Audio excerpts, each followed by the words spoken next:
Pada 12 Oktober 1972, satu tim rugby asal Uruguay bernama Old Christian Club berangkat dari Montevideo, Uruguay ke Santiago, Chile dengan menaiki pesawat Air Force Flight 571 untuk melakukan pertandingan rugby sekaligus berlibur di sana. Di dalam pesawat itu terdapat 45 orang yang terdiri dari 17 orang anggota tim, 23 orang sanak kerabat dan keluarga, serta 5 orang kru pesawat. Di dalam perjalanan terjadi badai hebat. Pada saat itu, pesawat ada di daerah pegunungan Andes, pegunungan bersalju yang amat dingin. Di waktu itu, pesawat mengalami sedikit turbulensi akibat badai salju.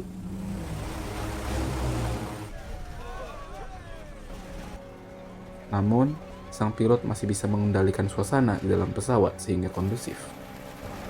Sampai sang pilot melakukan kesalahan yang fatal, yaitu salah membaca dan memperkirakan waktu untuk mendarat. Kala itu dibutuhkan waktu 7 menit untuk mendarat, tapi sang pilot justru turun 4 menit lebih awal. Di depan mereka sudah ada pegunungan Andes yang tinggi menjulang. Sang pilot berusaha untuk menaikkan pesawat setajam-tajamnya secara vertikal demi menghindari tabrakan dengan pegunungan Andes. Namun perlakuan semacam itu sudah terlambat dilakukan, karena jarak antara pesawat dan pegunungan sudah dekat. Akibatnya, pesawat itu menabrak pegunungan Andes hingga terbelah menjadi dua. Penumpang yang berada di bagian belakang pesawat jelas tidak memiliki kesempatan untuk hidup. Para penumpang yang ada di depan pula menindih satu sama lain. Selain itu, kursi-kursi di pesawat mendorong mereka ke depan sampai bagian kokpit pesawat.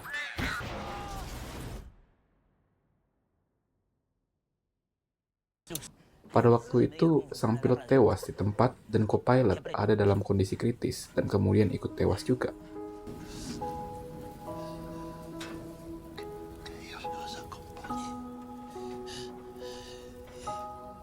Para penumpang pun mengalami luka berat di beberapa bagian tubuh mereka.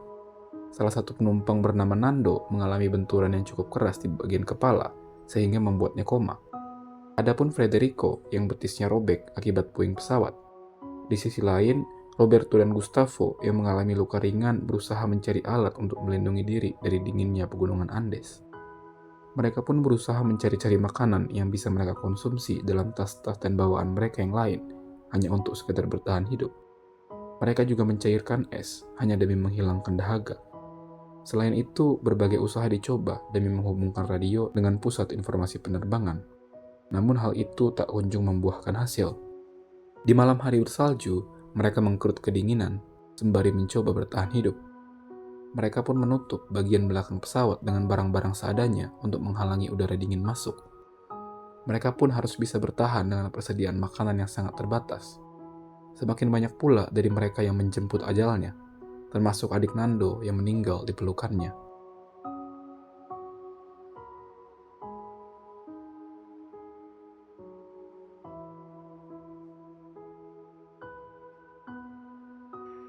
Setelah upaya yang sangat keras, radio pun menyala.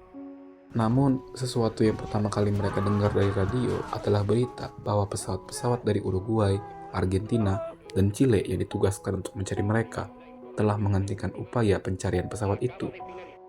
Jelas hal tersebut sangat mengecewakan. Akan tetapi, apa boleh buat? Mereka harus terus berjuang di tengah dinginnya salju.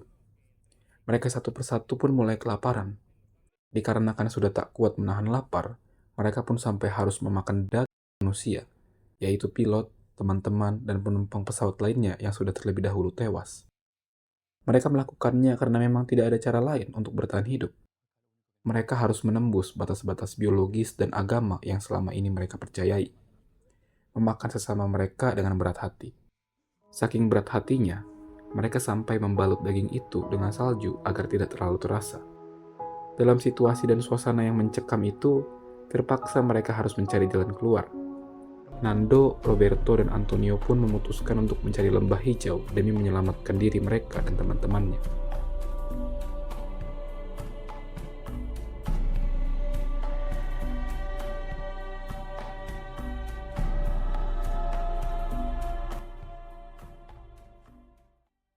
Roberto sempat beberapa kali merasa tidak kuat dan putus asa, tapi Nando senantiasa menyemangatinya dengan mengatakan, "Ayolah Roberto, setidaknya kalau kita mati pun, Kita akan mati saat kita berjuang. Tinggal sedikit lagi kok ini. Sementara itu, Antonio memutuskan untuk kembali ke bangkai pesawat karena persediaan makanan yang ada diprediksi akan kurang jika terlalu banyak orang. Roberto dan Nando pun mengiyakan putusan itu dan melanjutkan perjalanan sampai setidaknya 10 hari. Keajaiban pun terjadi. Pada hari ke-12 perjalanan, mereka menemukan dataran hijau dengan hamparan danau. Di sana juga mereka menemukan sebuah sungai yang di seberangnya sedang ada seorang penunggang kuda. Roberto dan Nando pun berteriak-teriak meminta pertolongan kepada penunggang kuda itu. Namun karena kerasnya deru air sungai, suara mereka tak terdengar. Sang penunggang kuda pun melemparkan secari kertas yang kelak akan ditulisi oleh Nando tentang keselamatan mereka di pegunungan Andes, yang isinya, "Saya datang dari pesawat yang jatuh di pegunungan. Saya orang Uruguay. Kami telah berjalan selama 10 hari. Di dalam pesawat ada 14 orang yang terluka. Kami harus segera keluar dari sini, dan kami tidak tahu bagaimana. Kami tidak punya makanan. Kami lemah. Kapan Anda akan datang dan menjemput kami? Tolong, kami bahkan tidak bisa berjalan.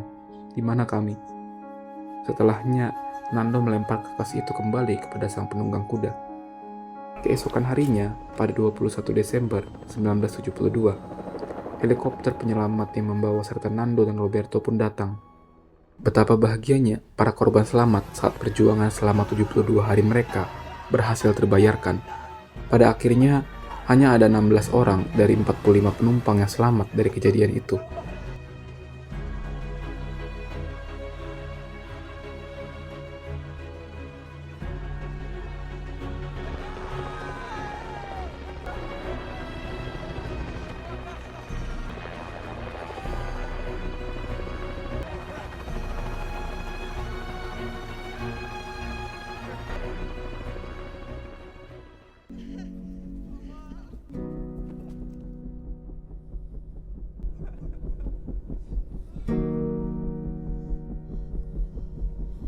Se hizo el milagro.